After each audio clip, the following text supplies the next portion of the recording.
curious to learn how sound practice helps in presence practice, and also I'm not sure if this line of thinking is right, but if you're non-dual, or if you're an aspiring non-dual practitioner and you hear the sound of traffic, the sound of lawnmower going, and so on, ideally it should not be dismissed as an unpleasant sound. And how do we incorporate that into presence practice? What is something that sounds annoying at first?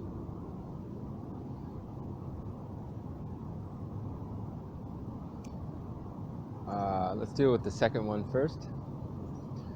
That's maybe the most applicable to everybody.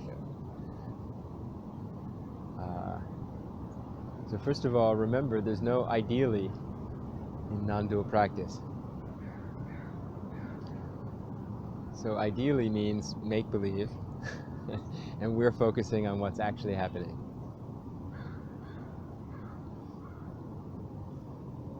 So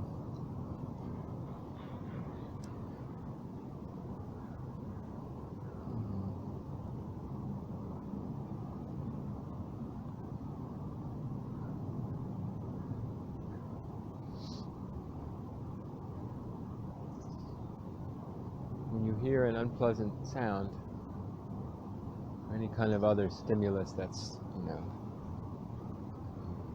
not desirable, either for some innate biological reason, I think there's some things we react to negatively, like it's not so much conditioning, it's natural to the body, to everybody's body, or to most people's body. And then some things we're just conditioned not to like, for various reasons.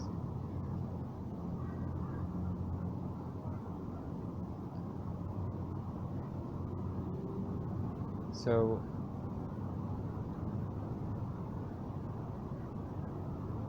when we hear the sound, there's just the sound. Then there's some response in the body-mind, the apparent body-mind.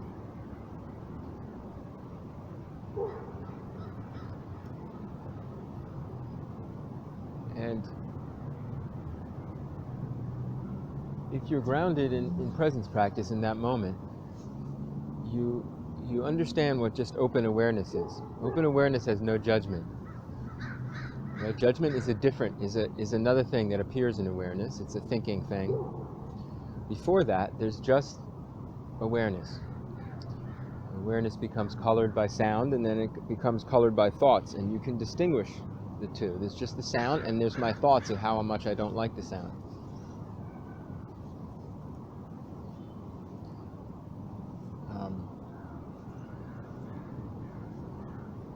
So it's possible to just hear the sound and not have those thoughts of negativity about it. I mean, we know that because some sounds that we don't have a negative response to, even though someone else might have a negative response to. And sometimes we have a negative response to a sound, and other times we don't. Right? So we know there's the sound and there's our negative response. They're not one and the same. They're not inevitably bound together.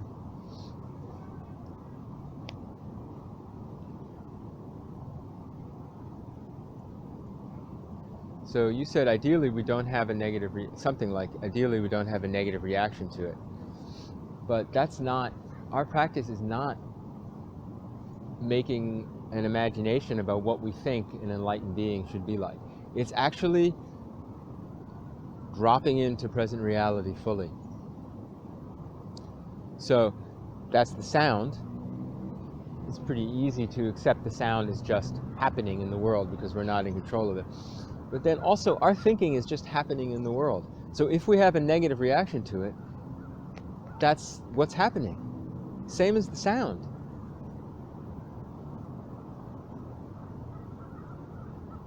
Sound happens, we have a negative reaction to it. Maybe it's instinctual in our body, maybe it's conditioned, maybe it's an abstract thought, maybe the sound actually isn't so unpleasant, but we're associating it with something that happened in our life or some ideology we have, and then we make it worse. So the direction of our practice is not to have an ideal picture of how we think we should be acting and reacting. It's being completely open and present with what's actually happening, both the sound and the responses and reactions that come up. But not to hold on to a belief about it so that we keep multiplying the reactivity and we keep thinking about and making a bigger and bigger deal about our unpleasant situation or our pleasant situation. If you're making a big deal about a pleasant situation, it's going to not be so pleasant anymore, actually. Because pleasantness is just enjoying presence, enjoying awareness. All happiness comes from pure awareness itself, not from convoluted thinking in time. Convoluted thinking always has to do with me as separate from the outside world and through time and other possibilities. This could be different, this could be better. Whereas enjoyment and happiness we can locate in letting all that go and just fully tasting what awareness is, without trying to go somewhere else, without contrasting it with something else, without wanting it to be something else. Just one quick. Yeah. There is also happiness. I mean, it's not pure happiness, but there is also happiness to be had from daydreaming, which is totally taking you away from the presence. Well, you never go away from presence, so remember that. You're always in presence. So if you're daydreaming, that's your presence. The reason it's not so deeply satisfying in general is you're not fully in the daydream, and you're not fully in the presence. So you're kind of half-baked in both worlds. And the daydream might have some hopes in it, and you might really want that to. You're not fully satisfied with it just as a daydream. You want it to come true or something like that. So your divided attention and your thinking about the future and your hoping is what reduces it. But if you're fully involved in the daydream, and it doesn't involve hope or time, you're just totally present in your daydream. That's the same as being present in regular life. You know, it's just very rare that you can do that. It's easier to be fully present in the tactile world that's not imagination. Also, when we know we're creating the daydream, or at least part of us does. So hope and desire gets because we're steering it, right? Whereas when you let go of steering and just receive what is, which is more like in a dream, an actual sleep dream. Unless you're having a lucid dream, you're not really in control of creating it. So if you're having a daydream, just realize you're having a daydream. There's nothing wrong with the daydream itself, but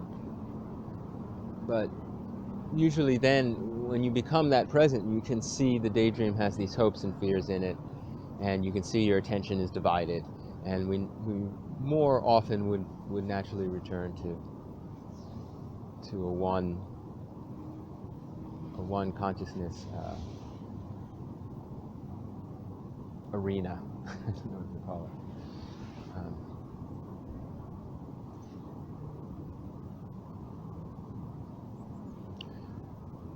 But the important point here is the idea that daydreams are bad or my negative reactions to things are bad. That's another level of abstraction that causes suffering. So when you notice some reaction or some daydream or some whatever it is, just greet it as natural phenomena, the natural phenomena it is happening. And then you can let go of it. And your consciousness can return to just appreciation and awareness. So your suffering can decrease. You can notice that with the thinking, usually there's some level of suffering. Suffering might be a little heavy. There's some level of discomfort or anxiety or tension. And but being angry at that thought having arisen, or that phenomena arising, makes more tension and suffering. So we just greet it as, oh, that's what this body-mind is doing. In that apprehension, in that letting go, in that seeing of just what it is already you let go, right? It's holding on to that idea and pursuing it and developing it more and more, where you're losing more and more present awareness, and you get more and more caught in tension and anxiety.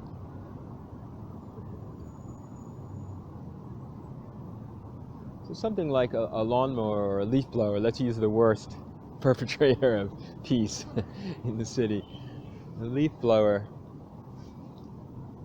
there might be something actually instinctual in the body about that being a negative sound. I think there probably is, because it's quite loud, and maybe the pitch it's at. So I think it's natural to want to avoid that, to turn it off. There's a natural sense of relief when it goes away. Same with like a siren. We might not mind a siren in the distance, but when it's really close, it hurts the ears, right? So, but there's a lot more layers of suffering we bring to it when we start thinking about, I want it to be different. I wish it wasn't, I wish we were in a different place. I wish that person got a clue and stopped using a leaf blower. That doesn't mean that on the relative level, those thoughts don't have their use. They do if you're actually going to do something like maybe talk to the person about not using a leaf blower, or sign up for the Quiet Clean Portland group, which is trying to ban leaf blowers. That's all very practical and useful. But when you're not going to do that and you're just sitting there and you're just thinking about it, you're just making it worse. So you just notice that, and it's just a leaf blower. There's no right and wrong ultimately. That's where we have to return to in our presence practice, that it's all part of nature. That has to happen that way. Also, my negative reaction has to happen that way. But once you see that, once you're aware of that, and that's dawning on you, that insight is dawning on you, you don't buy into grabbing onto the belief so much anymore, because you realize it's all just nature. And so there's a relaxation there, a release, and you just return to presence. It just happens. So it's seeing, being aware, and letting go. That's all. Not judging and pushing down and finding the right position and battling, which is what our mind usually does. And if it's doing that, then it's noticing that, not battling that, not taking it to the next level, battling that. I used to quote the Zen Master Sung-san a lot about don't make anything. If you don't make anything, you have no problem. If you make something, don't check. That's like the next level. Then you're judging the fact that a certain thought came up, right? And then he said, and if you check, don't hold. So if you find yourself checking, evaluating your thoughts and having a negative or positive opinion about it, don't really believe it and hold on to it for a long time, right? And the final thing is, if you're holding, then you're suffering. Don't be surprised.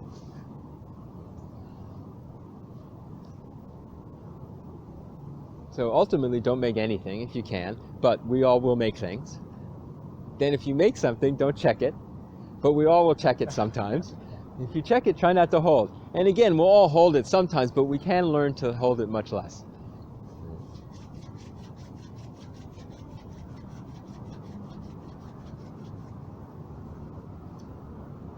But the delusion, the common delusion of human beings is that establishing an opinion and holding it, establishing a belief and holding it and running with it is going to lead to happiness in the future. But it doesn't. That's what we discover in our practice. Happiness, the deep, truly content, truly wholesome, including all, peace, and joy that we all crave in our hearts is from the experience of being alive itself. It has to be, because all other conditions just come and go.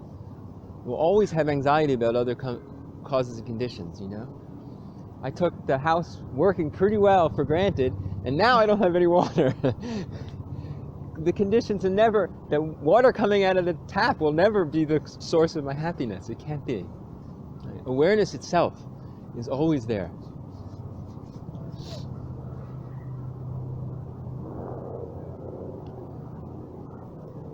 So if we know that what my heart truly desires, this abiding deep peace and joy, is from awareness itself, then we know it's not about this belief, and it's not about this campaign, and it's not about this agenda, and it's not about this plan.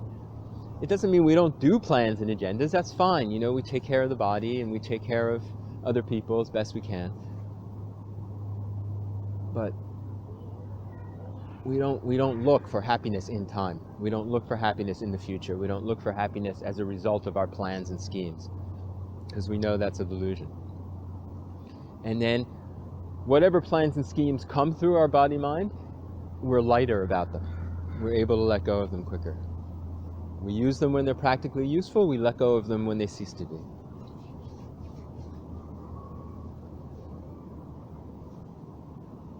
Does that make sense?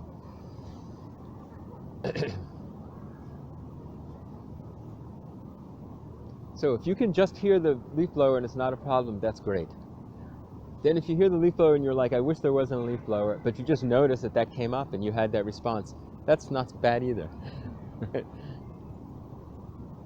Then if you find yourself continually perturbed, that's okay too. But if you're seeing it, oh, I'm still perturbed about that, the opportunity to let go is there. I mean, if it seems reasonable to go talk to the person, then do that. If it seems reasonable to move to a quieter place, do that. It's not like you shouldn't do that. But once you've done practically what is reasonable to do, then let go. That's all. But we don't let go. We hold, we hold, we hold. Maybe not so much about leaf blowers, but about something in our lives.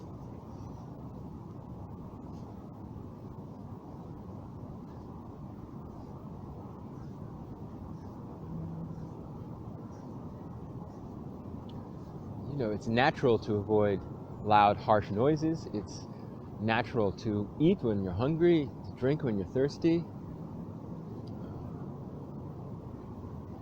to seek more comfortable circumstances. But when you get caught up in a life plan about seeking comfortable circumstances, you're losing your actual source of joy, which is not in comfort. It's in awareness, the deep comfort of appreciating being alive, which happens when you're cold, when you're hot, when you're thirsty, when you're satiated, whatever.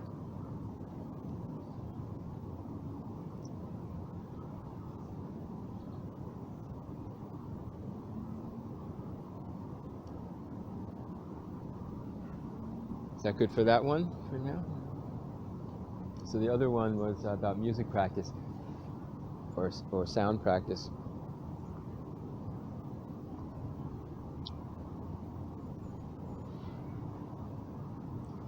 So basically, any practice you do that brings you closer to tasting just the experience of being alive without elaborate thinking that brings you away from that and goes into time and goes into likes and dislikes and judgments and all of that. Any activity that is just a way of celebrating aliveness is very conducive for presence practice. Is presence practice, excuse me.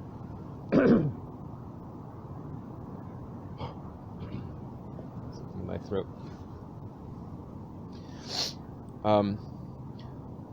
So sound and music is very useful in that way because usually any art, we can say, I would define true art. It's very controversial. We can use the word in different ways. Other people can define art the way they like, but I would define art as something that brings you joy or deeper insight or understanding, but not in an intellectual way, not in a word way, not in a conceptual way, but in a way that brings you more in touch with some aspect of just being alive in a direct way that cuts through your thinking mind, right? So a lot of arts don't use words. You know, a painting is just a visual field, or a video is a moving visual field. Dance is a moving visual field.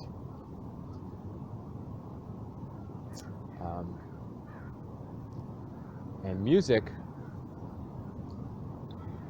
which in some ways some people consider the highest art. I mean, we don't really have to, it's not about competition, right? But I think the reason people think that is you're least able to make ideas about it. So in dance, pure dance is just movement and the beauty of movement. But often dance can involve some kind of story or some kind of narrative, and some thinking can come up with it, right? Same with painting. If it's representational, if it's totally abstract, then it's hard to get it. But then you might make principles about why they use these abstract shapes, and you know, thinking can come into it. Music, it's a little harder. With words in music, of course, these thoughts and ideas come up, but the music itself, why that's enjoyable, why certain sounds are enjoyable and sequences of sounds is kind of a mystery. And it's just enjoying being alive. When you're listening to music, you're just in the moment, and you're just enjoying the texture of something that you can have no idea really about. I mean, you can make ideas about it afterwards, like, you know, analyze the chord progression and stuff like that. But still, why it's pleasurable is a mystery, you know. That's just describing what's happening in a way that someone else could replicate it. But it's not really talking qualitatively about what's going on. Then there's arts like poetry, where you use words which always carry ideas and thinking and divisions and dualism with them. But you use it in an unusual way that kind of bridges the gap between the thinking world and this letting go of thinking and entering into just perception. And usually how that's done is by evoking an image and just letting the images make some impression on you without having a conceptual train of thought necessarily. A lot of people don't understand that about poetry, I feel, having studied poetry somewhat. In our culture, people are not so familiar with poetry, they don't grow up with it so much, and then people try to write poetry, but they often just write their ideas down with maybe a little flowery language. But that's basically just prose, even if you break up the lines. Right? So poetry, when it really works, I think most poets would agree, evokes images or juxtapositions of words, sometimes the sound of the words and the musicality of the words, but most often images in a non-conceptual way that just produces some aesthetic effect on the person. I think that's the real angle with poetry.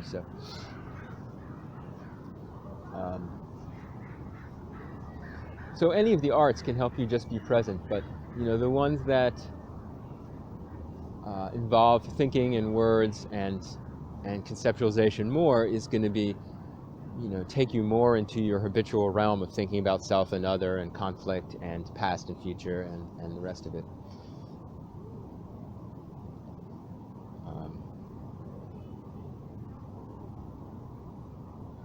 Even things like, you know, novels and other prose writing,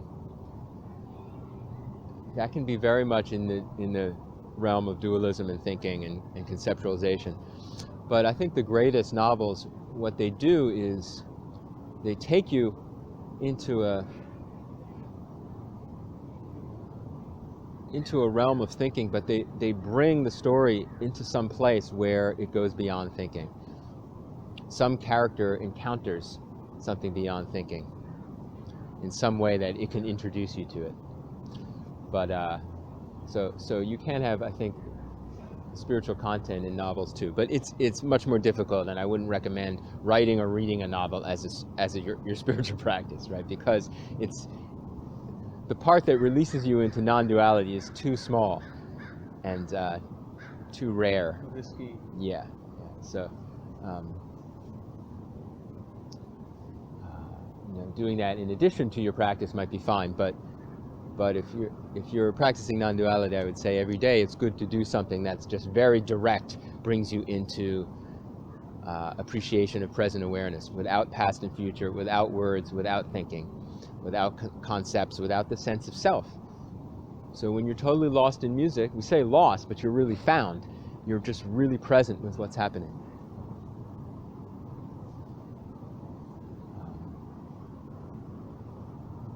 So that's why, I like to do sound practice, and I recommend it to people if they have some connection with it or attraction to it. But it's the same with movement practice. Just moving your body, just feeling the body move, is very useful.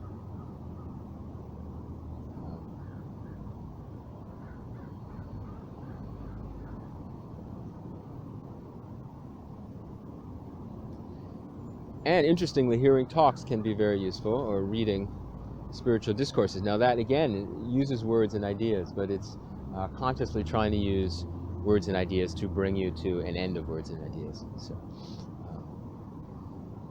depending on how skillfully it's done, that can help you to let go instead of have a new thing to grab onto. Of course, our tendency to make a new thing to grab onto is always there, so we have to be careful. You can make a new thing to grab onto about non-duality, whereas non-duality is simply pointing to not grabbing onto anything, right? You can make an ideology about not having an ideology, right? But it isn't necessarily that. You can just hear it and then stop having ideology or letting go of ideology. That can happen.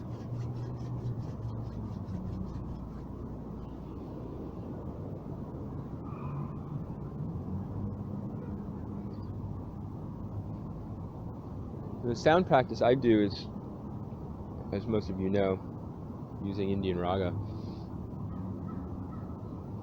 is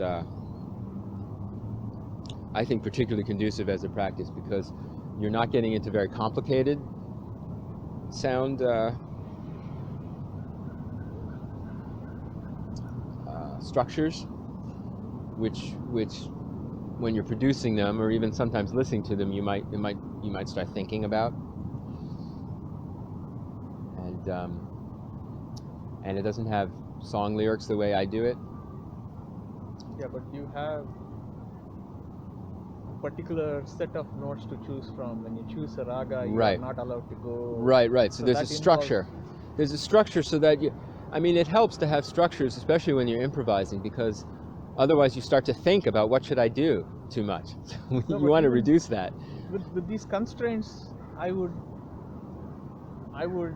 guess there will be more thinking, because you are not allowed to go to certain. Instead of an open field, you are kind of constrained in where you can go, so that causes you to plan. My experience is there's less thinking there. If you could do whatever you want every day, you might spend a lot of time thinking about what to do. But because we have, there's some constraints, the sun coming up, the sun going down, how cold it is, how much it's raining, who else we're with, what they want to do, when you get hungry, your body needs to be fed, when you get tired, you need to sleep. There's at least those things, so it's not constantly thinking about what to do. We're kind of led to one thing or another. It makes life simpler.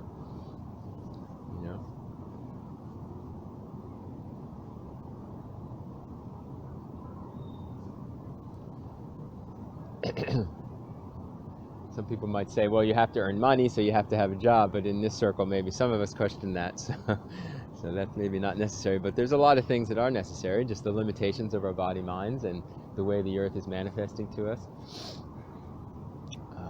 And so we can just give full attention to what's happening without deciding all the time. We actually want to reduce our decisions. So in improvisation that's working well, I think you're not actively deciding what to do. Just your body mind just does it. It's just a very natural thing. And that's a beautiful experience. Just like listening to it in that way is a beautiful experience. To get there, you might need some training, but usually some limitations make it easier not to be lost in deciding. You make some simple decisions, and that's easier, and then you get more and more used to that, and move awesome there. But you know, when we start that practice, we just hum one note, just one tonic note. And you know, there already the practice is complete in a sense. You know? Because we might get bored of that, we do other notes as well. But really just hearing the sound.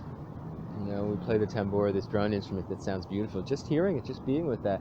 And it's easy to let go of thinking, and it's easy to be present, so it's a practice. So even a lawnmower could be a drone if it's at a sufficient distance. It could be, but I think there's natural things that sound pleasant to the ear biologically, I think. You know, things in harmony. There's certain principles of harmony that a lot of people have worked out that you know, might have to do with nature and our bodies, and who knows.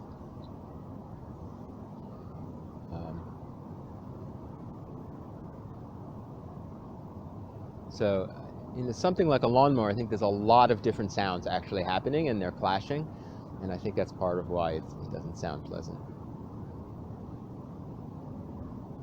But at a, you know, if it's distant enough, then they all kind of meld more, and it can be a little more pleasant. You know, Jamshed has mentioned hearing it as a drone sound. I don't hear it as nicely as a tambura or something, but you know, I can understand that.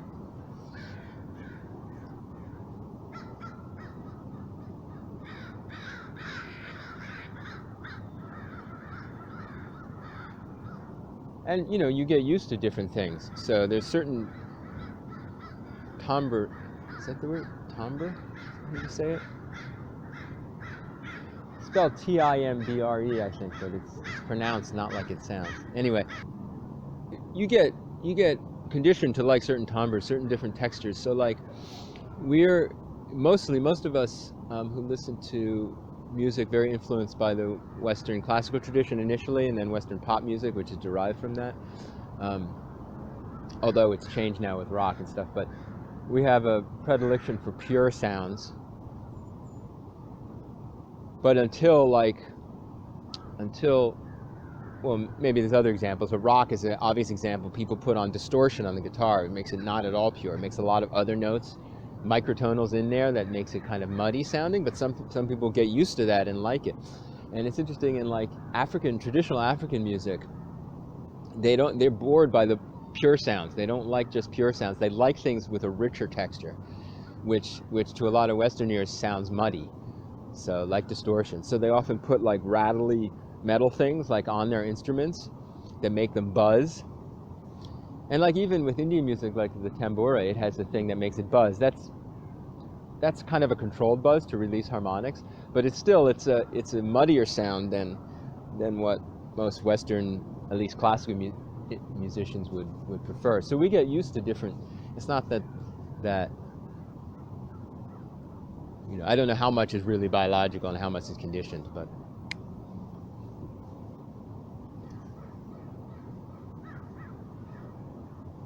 I think a baby crying is pretty universally unpleasant.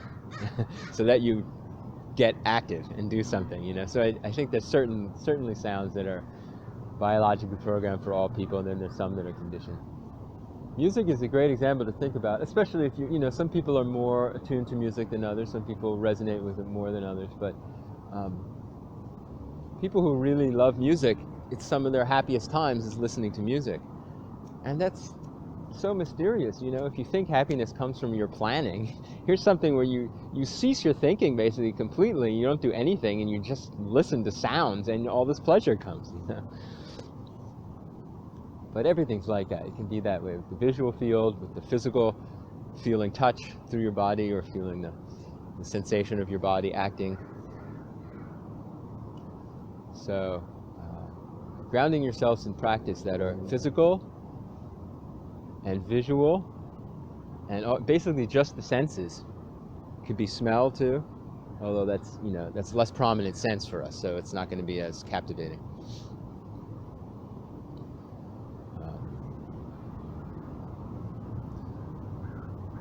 In some arts that are well known for being linked to spiritual practice, like in Japan, like the tea ceremony, they try to bring many of those things together. There's a way to move and feel your body, and there's aesthetics of what the bowl looks like, and the various implements and the room. There's visual, right? I guess it's not so much sound, it's mostly pretty quiet, but then there's taste. So it all comes into it, and you're just really present with what's going on.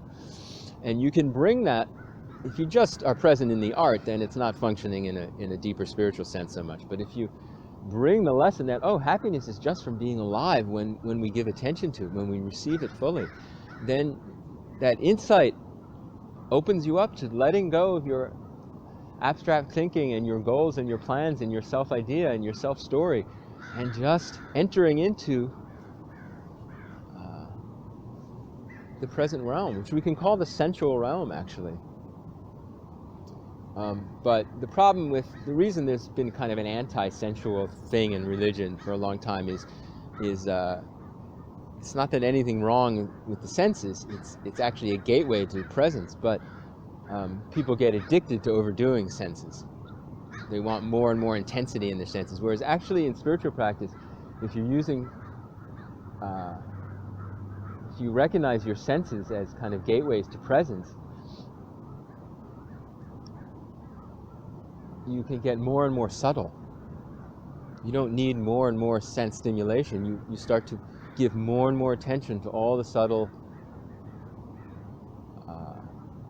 sense events that bring you into presence and help you let go of your story.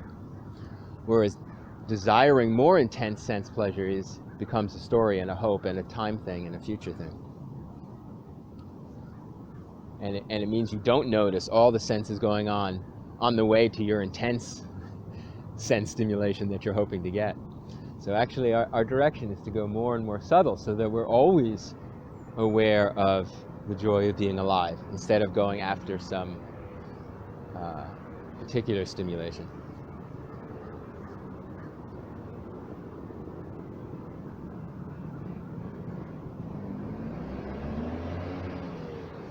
Ultimately, in empty present awareness, there's no sense of this sense or that sense, or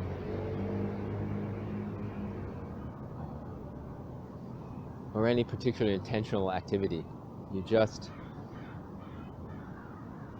emptied of yourself, you're emptied of time, you're emptied of space, and presence just happens on its own. And presence is always full of whatever it's full of. But you're not attached to any particular thing that it's full of.